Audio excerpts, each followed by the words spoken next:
Unlock the power of your mind. This is Provocative Enlightenment with Eldon Taylor. Welcome, and thank you for joining us today. This is an hour devoted to learning something more, not just about the world we live in, but about how, what, and why we believe as we do. An hour for the open-minded, and you'll need to be open-minded today. Willing to challenge some of those old ideas behind what we think we know, who we are, and who we might become. I'm Eldon Taylor, and this is Provocative Enlightenment. All right, our chat room is open, and my partner Ravinder awaits you there now. You can log on by going to Eldon Taylor, that's ELDONTAYLOR.com/chat. Okay, Rav, what's going on in the chat room today? Well, the chat room is up and lively, and people are putting in their requests for what we're going to discuss today, and I think we have some of that on the list anyway. All right. So we're looking forward to that. It is eldontaylor.com/chat. All right, every week I read some of your letters as our way of paying respect to the very important role you play in making this show successful. Last week our show featured Neil Slade and his work with tickling the amygdala. Celestial B wrote, when I remember to use it, the tickle tool has been effective for me. Blanche wrote, I very much enjoyed your show on the amygdala. Your show is the best because you bring us knowledge, variety, science, and reason. Well, thank you, Blanche. Your comment is very much appreciated. Jonathan wrote, yet another idea on my to-do list. I always like to find ways of improving my brain for the sake of developing better problem-solving skills and to find more efficient ways to gather information. Tony wrote, it has been about a month since I started listening to your CDs from The Master Secret, and I can honestly tell you that they work. I have noticed that I am more peaceful, calm, and have been able to focus my attention on the things that I need to work on. I am still a work in progress, like they say, but I am looking forward to what lies ahead. Thanks for your work to benefit mankind. Jean wrote, I have been listening to your products for nearly 20 years. Needless to say, they work. Most recently, I worked with your powerful immune program and increased my white blood count to a level that it had not been since the late 90s. I slept with a CD playing. That was all I did, and it worked for me. Linda wrote, I listened to your show last week about tickling the amygdala. You stumbled a couple of times saying the word, and that amused me since I often stumble on words that I know. Shame on you catching me on that, Linda. Continuing her letter, it's reassuring that it happens to everyone. You read a letter from someone about your CDs being the real thing. As I remember, the person stated they were afraid to buy your CDs at first because of all the frauds and phonies in the world. Well, I want you to know that he is right. I, too, hesitated to get my first InnerTalk program because I tried other CDs, and they were a waste of my time and money. But like the fellow whose letter you read last week, your InnerTalk CDs absolutely work. So thank you for having the integrity to produce something that justly will do what it is supposed to do. Well, thank you, Linda, for your letter. Now, Ravinder, you wanted to comment on last week's letter, and I think you fell asleep at the wheel or something. Do you want to pick up on this one? Never asleep, maybe a little distracted sometime. Yeah, you had a comment last week about they had tried other programs and they hadn't worked, and then they tried InnerTalk and it did. What was the difference? And that's a real common type of comment we get over the phone all the time. Actually, we can get people that say, I've tried other programs and they worked. I was happy with them, but then I tried yours and the results were so much faster. What is the difference? So it's actually a variation on the same thing. But, I always explain to people, placebo effect is pretty powerful. So when they were trying other programs, they can have some positive results, and I don't put down placebo at all, but our programs have been researched by independent universities and institutions and been demonstrated effective. So what they're getting with ours is the real in multiple deal. domains, I might add. Okay, all right, cool. All right. Now, last week I spoke at the Hay House World Summit, and many of you wrote to express your appreciation for my interview. And I'm truly honored by your comments and grateful for your support. Somebody will write me and tell me I missed ungrateful, too. All right, Joanna wrote, thank you, and Ravinder, for your great show on Hay House Radio. Your Hay House World Summit talk was amazing. Laura wrote, "You are such a vibrant and passionate speaker. What a pleasure to listen to you and such great information." Terry wrote, "I loved it. Great stuff, Eldon. I like the way you explain things and your examples. It was great to hear you being interviewed. Interesting and helpful information by one of my favorite speakers, authors." Joan wrote, "Insightful, thought-provoking, and definitely one of my favorite segments so far. I could have listened for hours more. Definitely going to read all your books." Linda wrote, "I have listened to one every day, and although they were all good, you are definitely the best one yet." Debbie wrote, "I love that you say you need to have the awareness before you can change it. You can't change what you don't know. Laugh out loud. That is an affirmation for me." Well, that could be an affirmation for a lot of people. Now, if you listen to my interview, then you know that I pointed out the flaw with much of what we think of as self-help. The fact is, there is some guru on every corner waiting to sell you the latest snake oil, promise you an instant fix, and so on, and all without a lick of good science to support their claims. I not only scorn this sort of approach, but I find it disgusting because what happens is something like what is expressed in this summit letter that I received from Vicky after my presentation where I brought this very point out. She says, quote, "I am 66 years old and have spent too much money over the years on self-help. None of it has worked. My first was at age 12. I'm out of money and jobless. I think my deepest core belief is nothing works for me. I have not been punished enough." Close quote. So what happens often with these fake makeovers is the sense of immediate gratification. I feel good. This is going to work for me, I think, But that gratification dims over the next few days or weeks. And finally, as reality readmits itself, the thought, I guess there's something wrong with me because it works for everyone else, but it just didn't work for me. Or as Vicky put it in her letter, I've not been punished enough. So here is my thought. You must first find out who you are before you attend another, shall we say, New Age Halloween party and don another new mask, even if it appears to be a special, smiling, magical mask. For you are only masking a mask until you take the time and do the work to know yourself. All right, moving on. Let me remind all of you that if you missed the live summit, you can still obtain all of the lectures and lots of bonus material, so be sure to check it out at my website, eldontaylor.com. Now, I would be remiss if I said nothing about the Orwellian nature of our current political scene. So before we get our guest in here, a little bit of a rant. I addressed many nuances, both in use and available to the government in my book, Mind Programming. For example, the CIA informed Congress that they had learned how to make any man kill his aged parents and cook them in a stew. Now, that alone should alarm everyone. I mean, think of the brainwashing techniques that were employed, that were tried out, that were investigated until they finally discovered the way to manage such a feat. Orwell warned us all in his classic book, 1984, about a government run amok. His doublespeak, language that deliberately disguises, distorts, or reverses the meaning of words, is exactly what we hear a lot of today. And his newspeak, a reduced language created by the state as a tool to limit free thought, may be exactly what Ben Carson describes as politically correct speech designed to limit the expression of ideas. There is a Chinese proverb that states, quote, "There is many a good man to be found under a shabby hat," close quote. You might restate that proverb today and say something like this: there is many a good argument to be found under the so-called tinfoil hat. Now, why would I say that?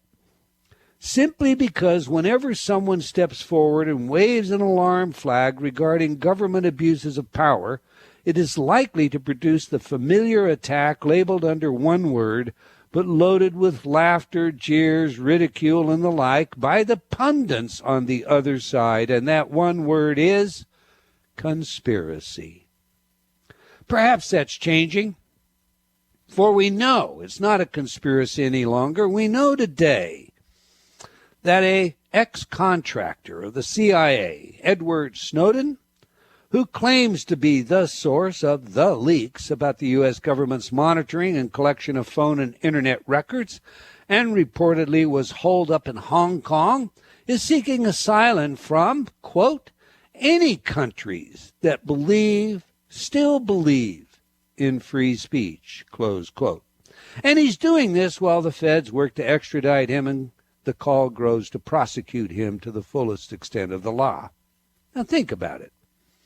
We have just learned of the use of PRISM by the National Security Agency and the FBI to siphon personal data from main computer servers and store it, keep it. For how long? Well, as long as they want. We still don't know what happened in Benghazi, but we do know there were many lies told to the public about this one.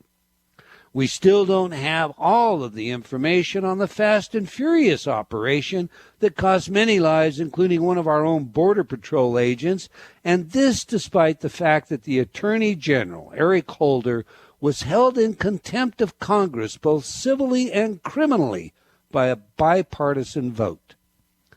We now have issues with the DOJ and their targeting of news agencies and reporters, and still more with the IRS and their selective attempts to frustrate and even prosecute the political efforts of certain groups opposed to the current administration.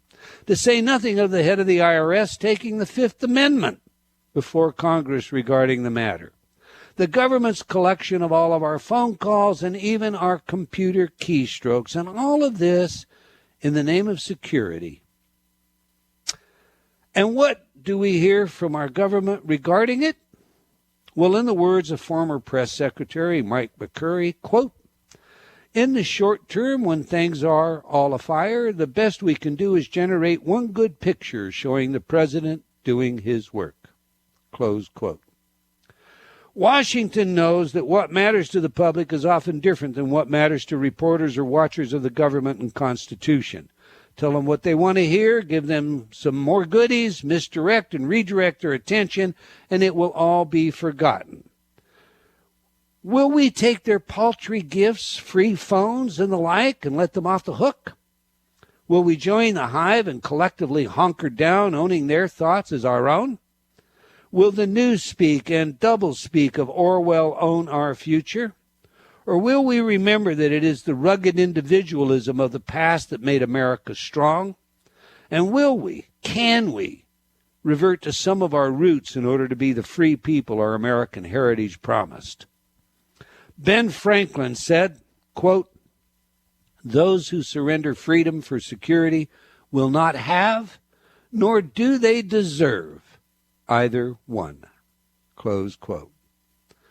All right, if you haven't yet read Mind Programming, now is a good time to do so. At least I believe so.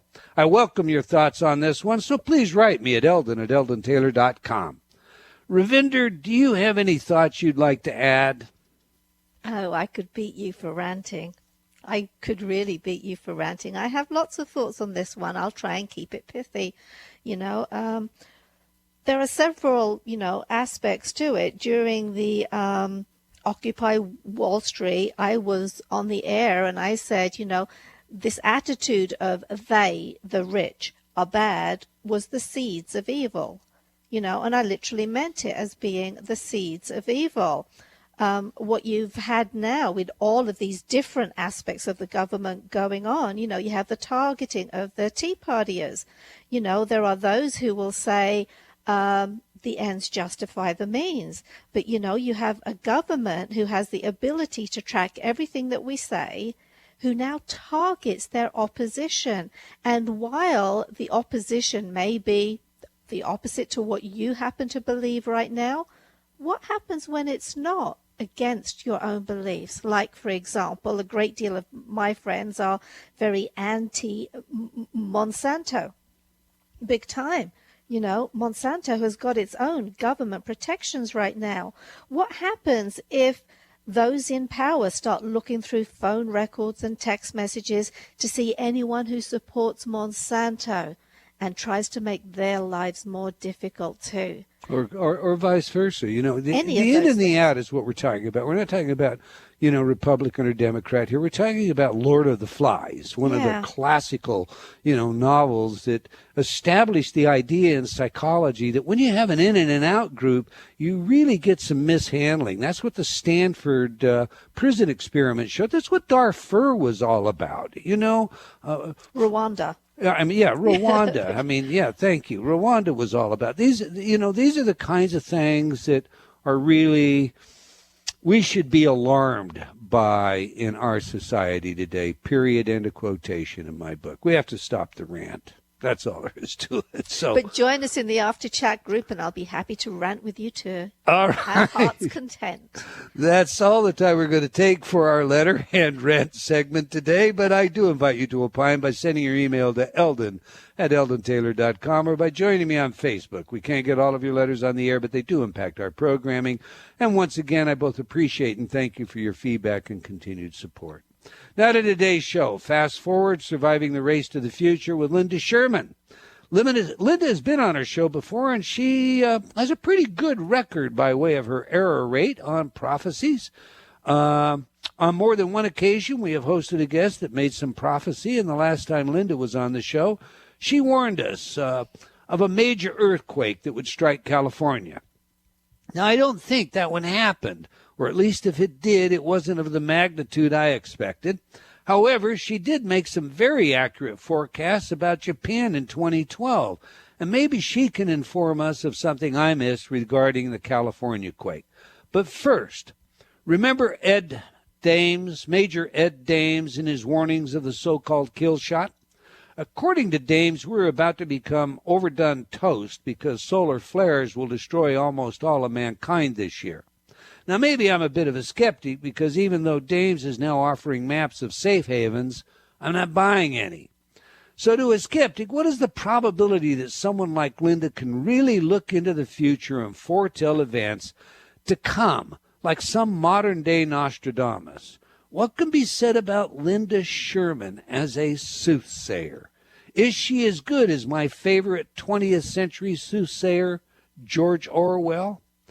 Well, we'll get her in here and find out in a minute. Linda Schurman is an internationally renowned author, researcher, and astrologer, and serves a premier clientele that includes corporations, finance service companies, and private individuals.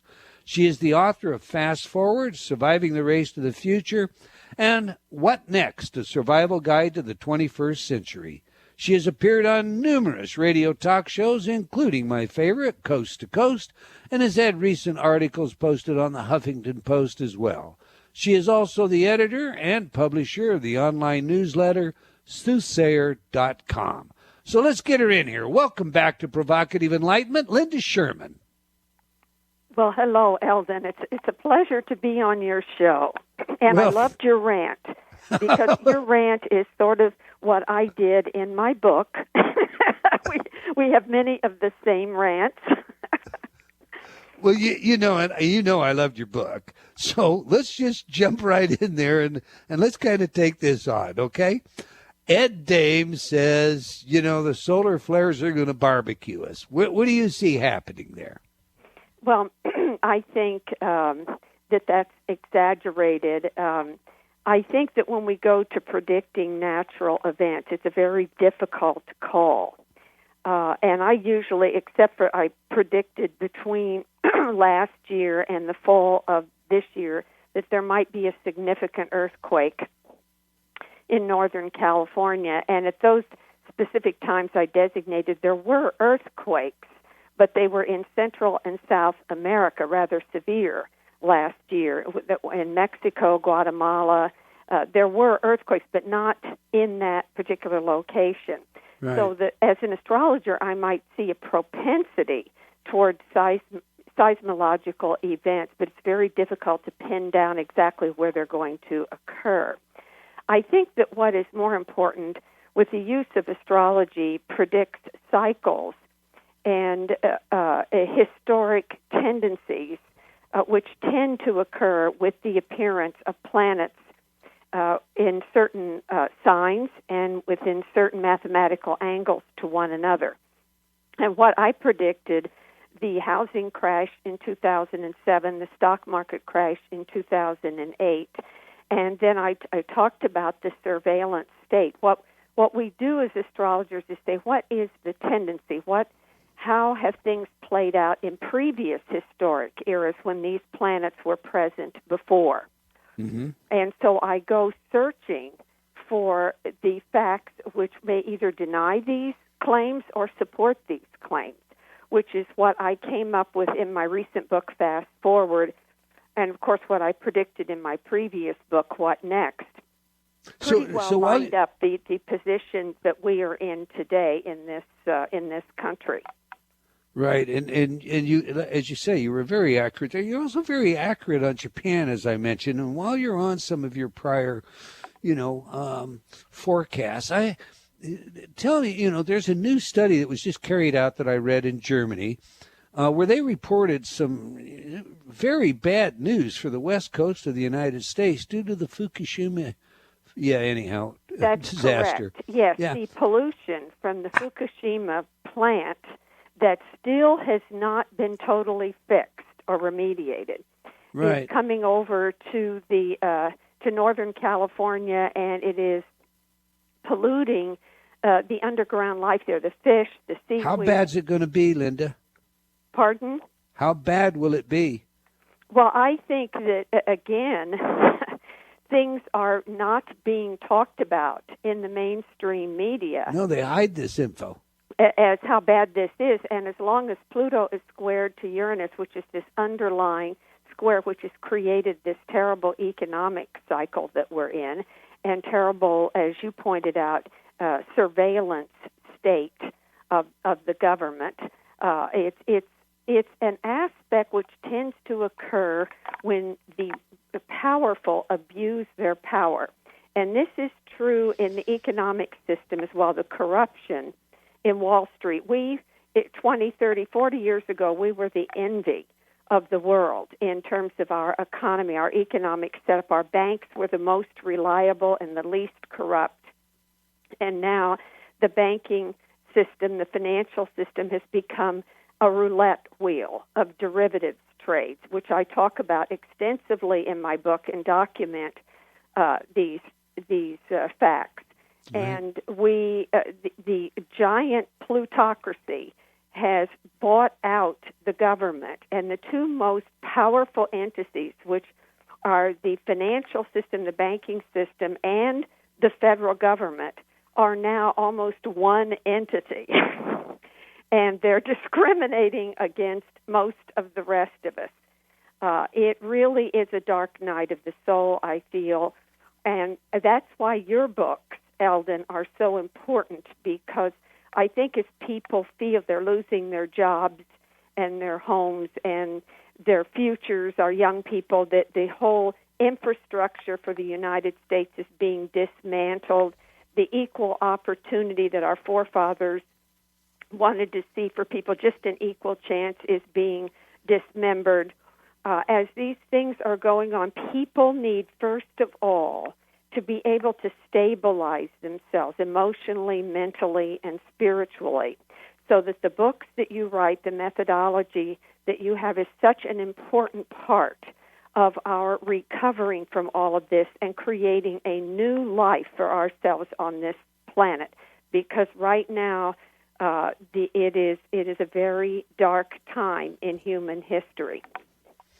Well, I appreciate what you're saying, Linda. I appreciate your endorsement. I think we all have exactly, the same role, and that's to wake up and become aware of what's going on, to get out of this sleep, forget this idea that you can just turn off your TV and walk away, like, put your head in the sand and it's going to go away. When we come back, I'm going to ask you about this new Armageddon virus and a whole lot of other things that don't hit the press.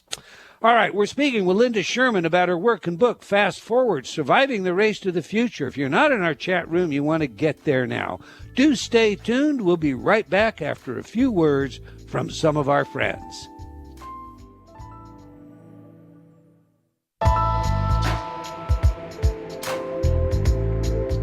Unlock the power of your mind. This is Provocative Enlightenment with Eldon Taylor.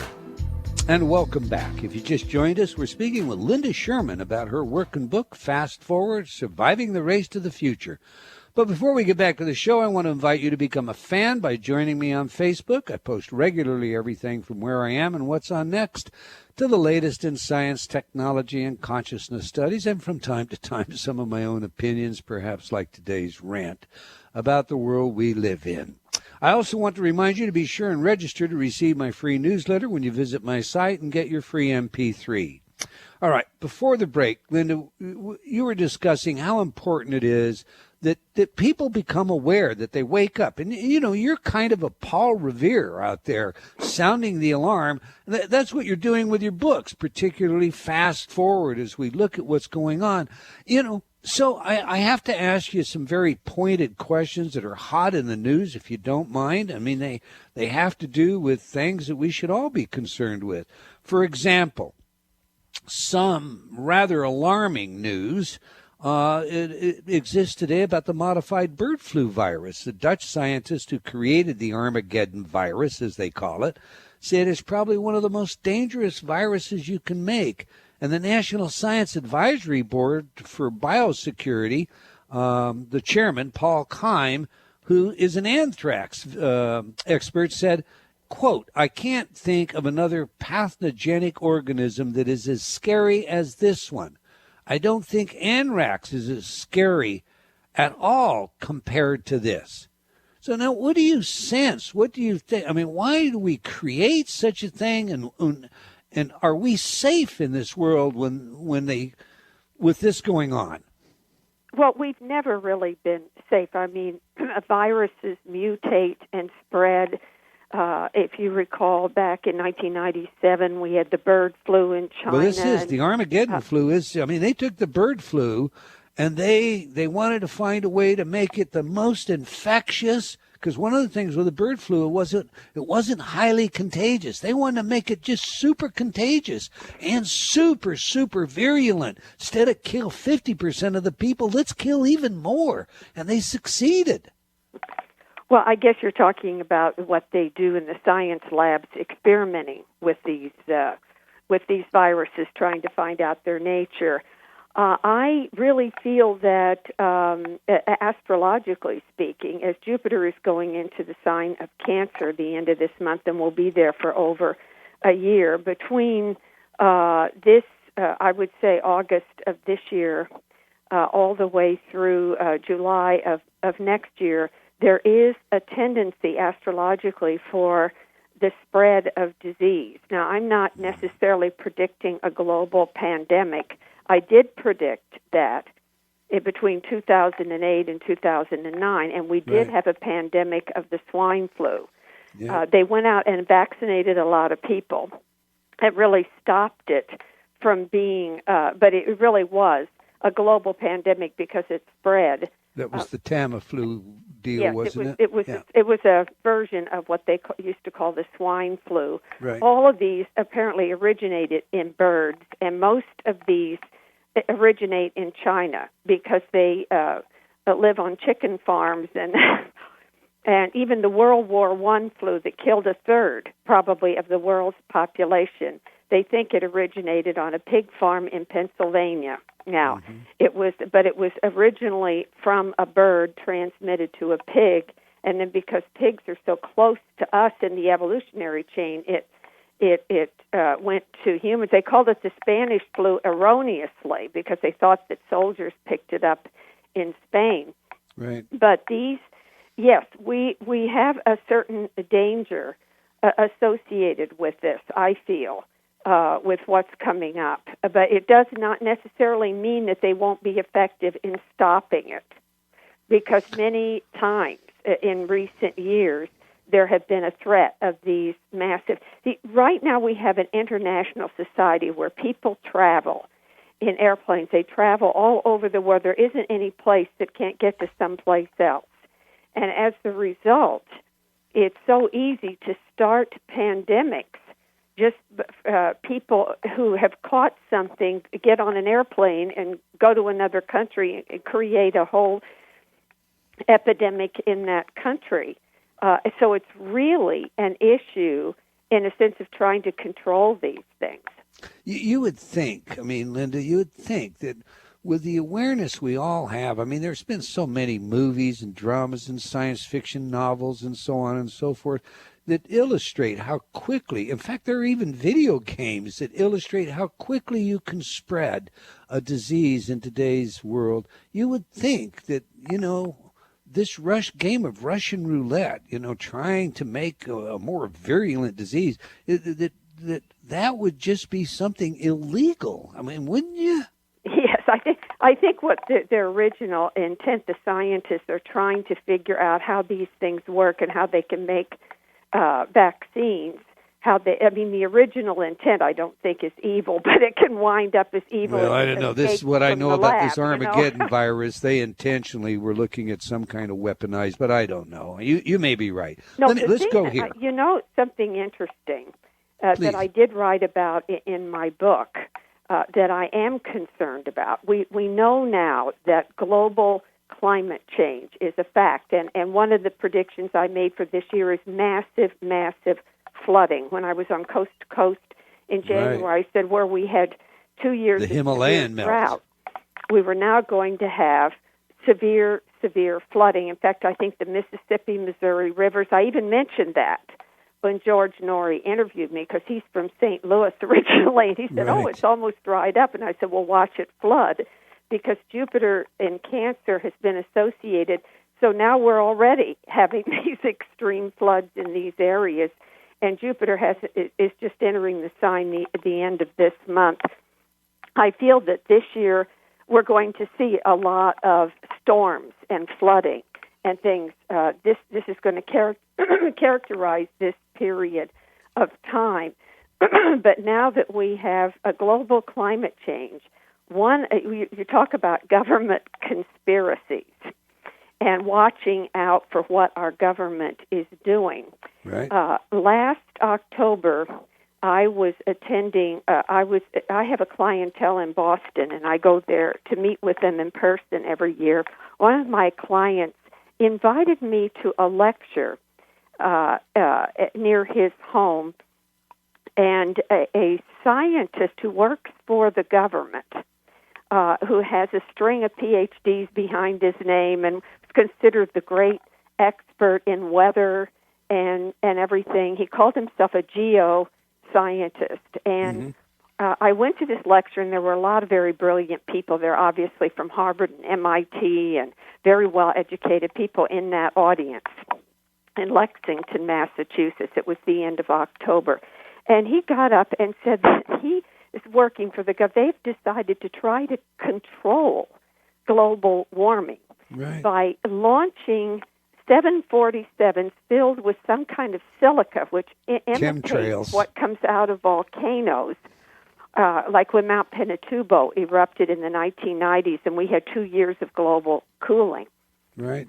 They are going to try to control the weather by sending these 747s up and dropping this stuff into the atmosphere, which could cause a disruption in the monsoons in Africa and India, starve millions of people to death. This is something that could get out of control, not to speak of our breathing in this stuff. And this absolutely, I couldn't believe what I was hearing. I said, this is Frankenscience.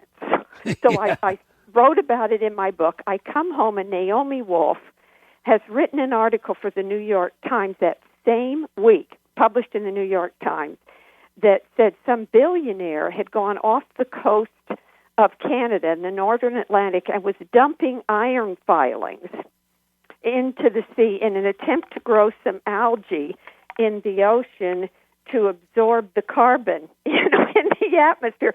So both in the private sector and in the government sector, there are weird things going on. She said this could kill off a good portion of the life under the Sure. ocean and disrupt currents. There are things that are going on when people have too much power and they go into a panic, and then they decide, well, they can control this. And I want to say, Eldon, the people in that audience that I saw, they were horrified by what this guy was saying. I would have been too. While you're on that subject, now this sounds different than what a lot of people talk about chemtrails. And, you look up into the sky and you see these swaths across the sky that, and there are folks that attempt to explain that as, that is the vapor from the jet, it's oxidizing. But any idiot can see that when they stand horizon to horizon and they dissipate, becoming wider and wider, that's certainly not, the the condensation from a jet engine. Or if it is, I guess I am an idiot because I look at it and say it can't be. What do you know about chemtrails? If you attended this and heard about dumping ash, aren't they already dumping chemicals for that purpose? Well, this man talked about this as their plan. I mean, this is not something that I've heard a lot of people talking about chemtrails for a long time. And as you would or I would, I say, well, I'm going to put that on my shelf and see if there's any proof. So Right. I was kind of neutral about this until I heard this lecture right there in Lexington, Massachusetts, what they were planning. And I said, this guy's supposed to be an authority on all of this, and they've got these so-called geoengineers that are going to try to do something to change the global climate by dumping silica into the atmosphere. And now the chemtrail people may be right. Yeah. They may be right about their alerting this. They call it chemtrails, but this person, I think substantiated, in a sense, what these people are saying by admitting this is what their plans are, and they may have already done this. When we're off the air, I'm going to have to follow up with you and see if I can get some more details. I want to chase that one down. I did talk to one young lady who, arguably loaded airplanes with chemicals but that's a whole nother subject. Let's turn back to the scandals in Washington right now. Yeah. The IRS targeting folks based on political ideology, the DOJ going after reporters by covertly tapping their phone lines, all these other things that you heard me talk about in the setup piece.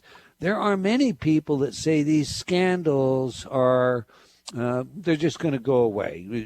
People just aren't going to pay attention to it. And there are a few that say they're going to be the downfall of some. What says? Well, I want to say, Eldon, in my book, fast forward on page 13. Right. I did some investigating. Again, with Pluto squared Uranus, the abuse of power historically has been absolutely monumental. So I'm tracking things down. The National Defense Authorization Act, which was passed last year and signed by Congress and signed by President Obama, makes it legal for the military to capture and detain citizens without due process. The Federal Restricted Buildings and Grounds Improvement Act restricts our constitutional right to peacefully protest. Right. And the National Defense Resources Preparedness Act authorizes the President and Cabinet officials to take over crucial parts of the U.S. economy, not just in national emergencies, but in peacetime. Now, this is stuff that both Congress and the President signed on to. And this has been with us at least a year or two. And this stuff has been going on, giving this government and the military, the CIA, the FBI, the federal government, more and more power. And there is an author by the name of James Banford who has written extensively about this, whom I quote in my book. And he describes in Bluffdale, Utah, there is the most giant industrial operation ever in the history of humankind, designed to hack in and tap in to absolutely every computer, every cell phone, every anything electronic on the face of the earth. It's the biggest that has ever existed. They're still building it there. I know. I know. So this has been going on, and people frankly thought I was crazy because you talk about your rant. I have been ranting about these things for years, along with, we don't want to leave out, the corruption of Wall Street that currently has gotten nothing. They've manipulated and gamed the LIBOR, the swap market, and they're still doing derivative trades between $700 and $800 trillion to this day, even though they have been caught with criminal activity, gotten a slight fine, which is a slap on the wrist, and nobody has been arrested because the government is in bed with these guys, protects these guys, is making sure that they don't get caught and prosecuted.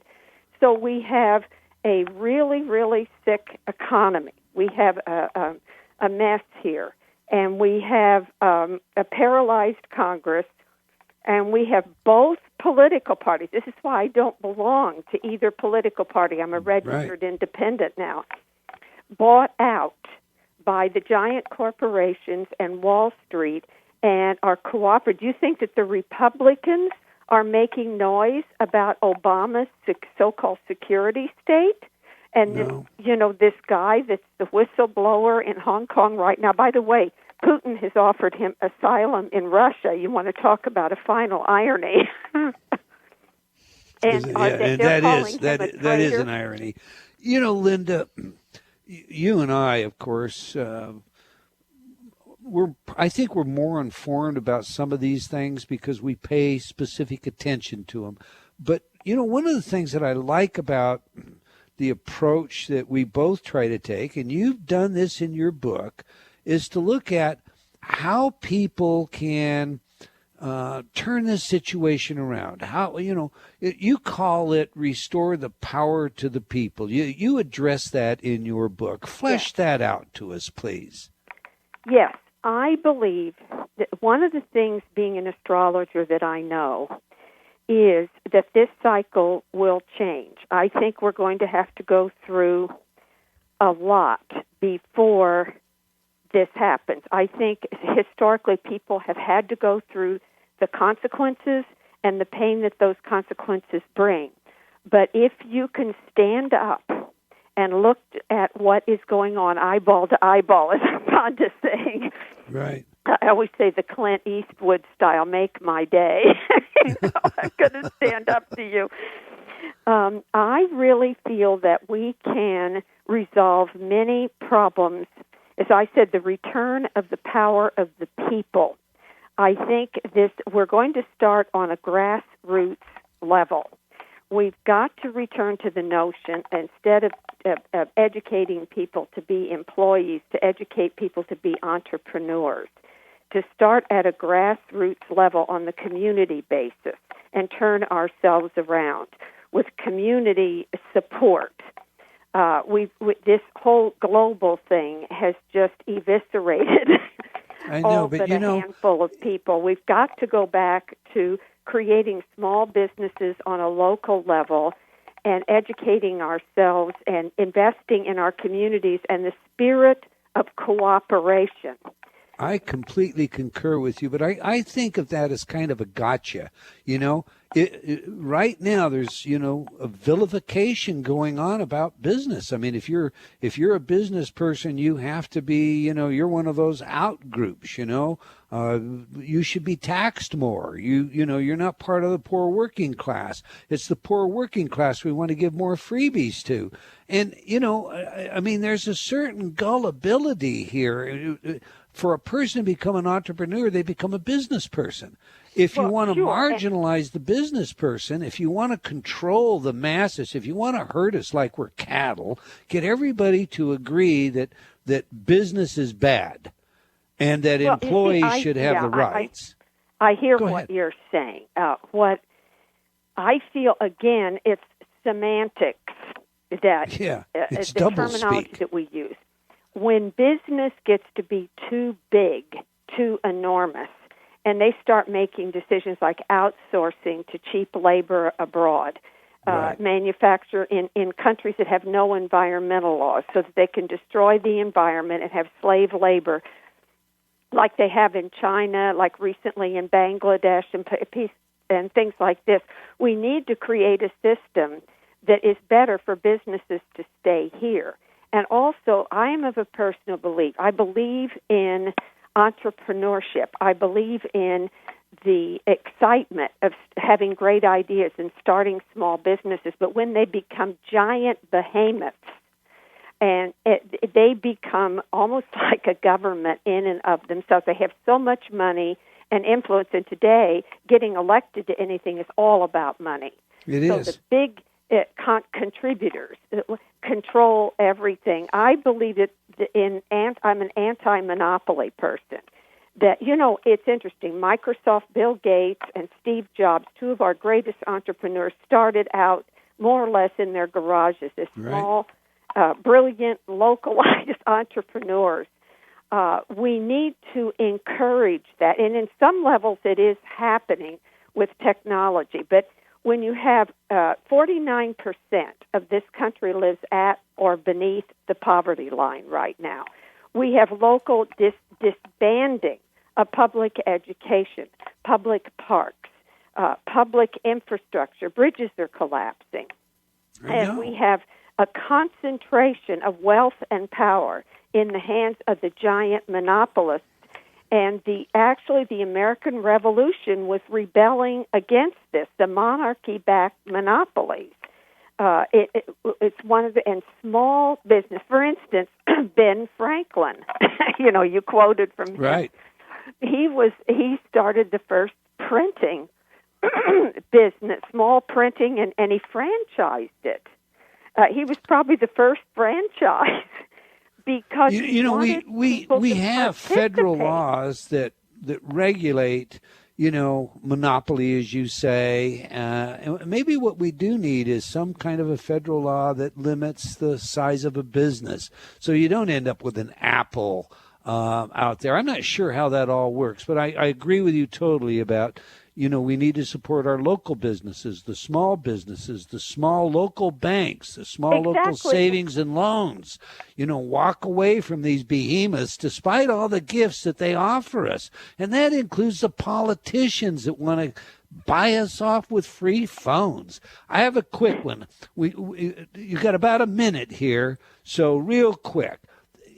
There's like an anti-farming movement. You can't plant a garden in your backyard anymore. The government is trying to shut down, alternative remedies and health, etc. Address that quickly. And yet local gardening, organic gardening and farming is exactly the way we should be going.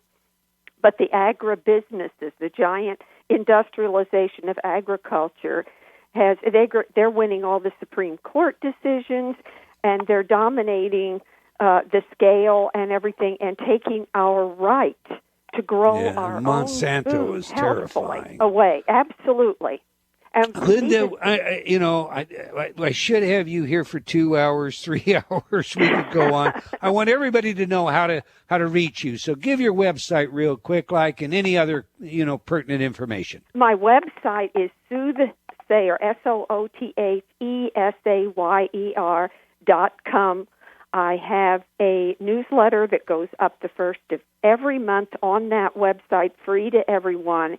And my book is Fast Forward, Surviving the Race to the Future, which you can buy on Amazon or at a bookstore. The book is Fast Forward, Surviving the Race to the Future. Do visit her website. I'm sorry we're out of time. I want to thank today's guest and our behind-the-scenes team here at Hay House, Chad and Joe, as well as the rest of the gang at Hay House Radio for making what we do on this show so easy. I hope you enjoyed our show and will join us again, same time, next week, same place. And if you have comments on our show, do let us know. Okay, until next time, wherever you are in the world, remember, believing in yourself always matters.